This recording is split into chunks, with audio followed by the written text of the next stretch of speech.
The components that make up an alignment are parametrically linked. If you make a change to one component, all adjacent components will update also. This means that as your design evolves, you can easily edit the alignments to keep up with the changes. In this lesson, we'll learn how to edit the geometry of Civil 3D alignments. On my screen are some alignments we created in an earlier lesson. By exploring some of the alignment editing tools, we'll transform these alignments into a more finished state, much like what we see over here in the finished example. Let's drag this back. I'll zoom in. The first way we can edit alignments is through the use of grips. I'm going to click to select the Main Street alignment. When I do, we can see a series of grips. I'll click to select this grip at the end point, and when I move the mouse, notice we're changing the bearing of that line. I'll press Escape to deselect, then I'll click the midpoint grip. Now I'm moving this line while maintaining the bearing. I'll press Escape. Let's zoom in on the corner. If I select this triangular grip, I can move the PI. I'll press Escape. Moving the triangular grip on the arc will change the radius of the curve. These circular grips can be used to move the point of curvature and point of tangency. And this midpoint grip represents a through point. I can use this grip to ensure that the arc passes through a selected point. I'm going to press Escape a couple times to deselect, then I'll zoom out and we'll center this geometry. We can also edit alignments using the alignment layout tools. These are the same tools that we use to draw alignments. So how do we bring back the toolbar? Once again, I'll select the Main Street alignment, and then from the contextual ribbon, I'll choose Geometry Editor. This brings back the layout tools. One way I can edit the alignment is by opening the alignment grid view. From here, I can edit any value that is not grayed out. I'm going to close the panorama, then we'll pan the drawing over. The first thing I'd like to do is clean up my intersection so it looks more like this finished example. If I select the polyline and hover over this grip, since my dynamic input is turned on, I can see the radius of that arc is 400 feet. I'm going to deselect, and pan the drawing over. I'd like to create a line segment that's perpendicular to this alignment, and I'd like it to be drawn to station 6 plus 50. I'll do that by launching the polyline command. Now where's my start point? I don't know. I'm going to come over to the Transparent Tools toolbar, and I'll click this icon. Kind of looks like the letter P. This represents station offset.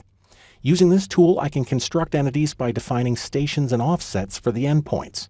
I'll start by selecting the alignment. Now, what is the station of my start point? I'll type 650, and I'll press Enter. What's the offset? 0. Enter. What's the station of the next point? I'll type 650. And the offset? I'll type 150, and I'll press Enter. When I'm finished, I'll press Escape a couple times to get out of the command. Had I used a negative 150, it would have drawn this line to the left. And when I say left, I mean based on the direction of the stationing. This intersection represents my new PI. If we look at the toolbar, there's an icon that will insert PIs and one that will take them away. I'm going to click to insert a PI, and I'll place this to Shift right click, the intersection of these two objects, and I'll press Enter. I can then select the alignment, and I'll use the endpoint grip and snap it to the endpoint of this line.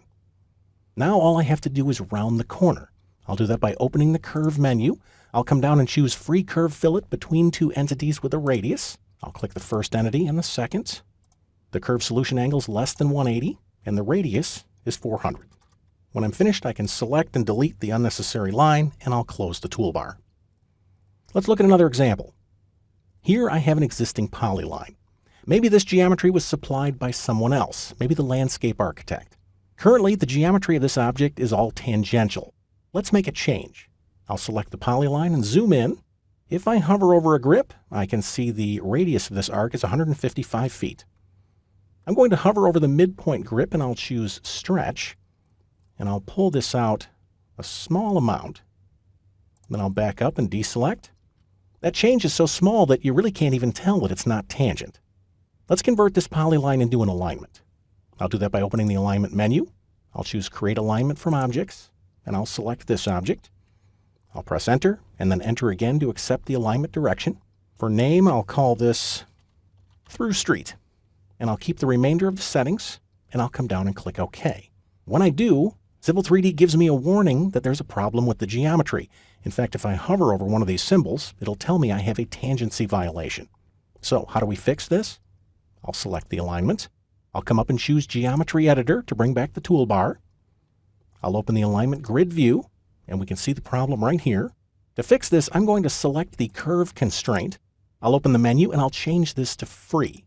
This will force tangency at either end. I can then come down and change the radius. Let's switch this back to 155, and I'll press enter. When I'm finished, I'll close the panorama. We'll close the toolbar. I'll zoom out. Let's create an alignment from this polyline.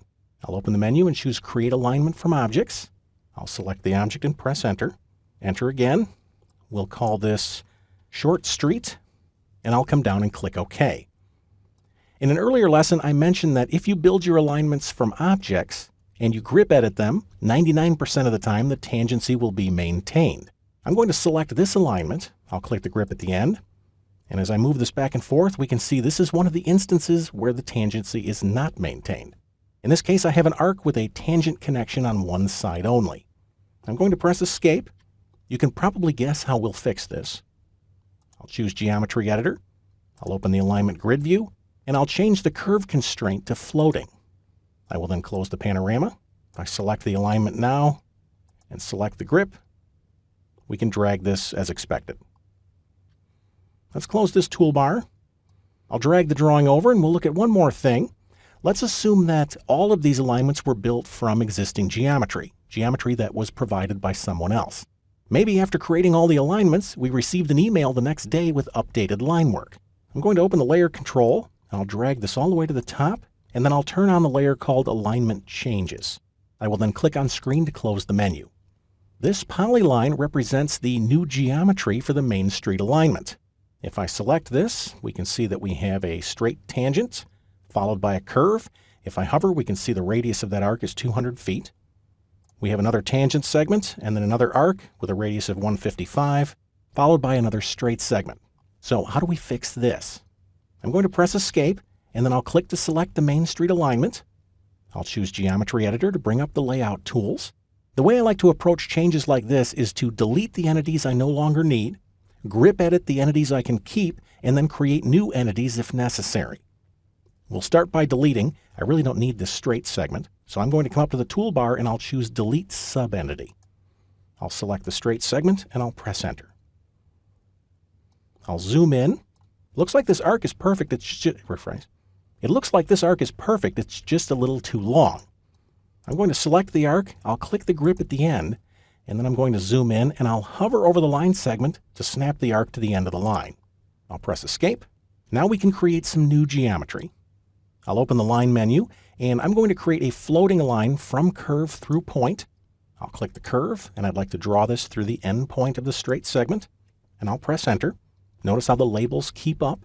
As long as I'm at it, I'm going to draw the rest of the straight segments. I'll open the line menu again, and I'll choose Fixed Line 2 points.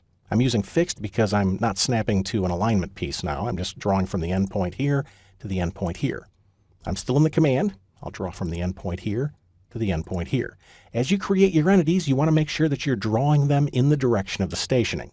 When I'm finished, I'll press Enter. In this case, the labels don't jump over. That's because they can't reconcile these gaps.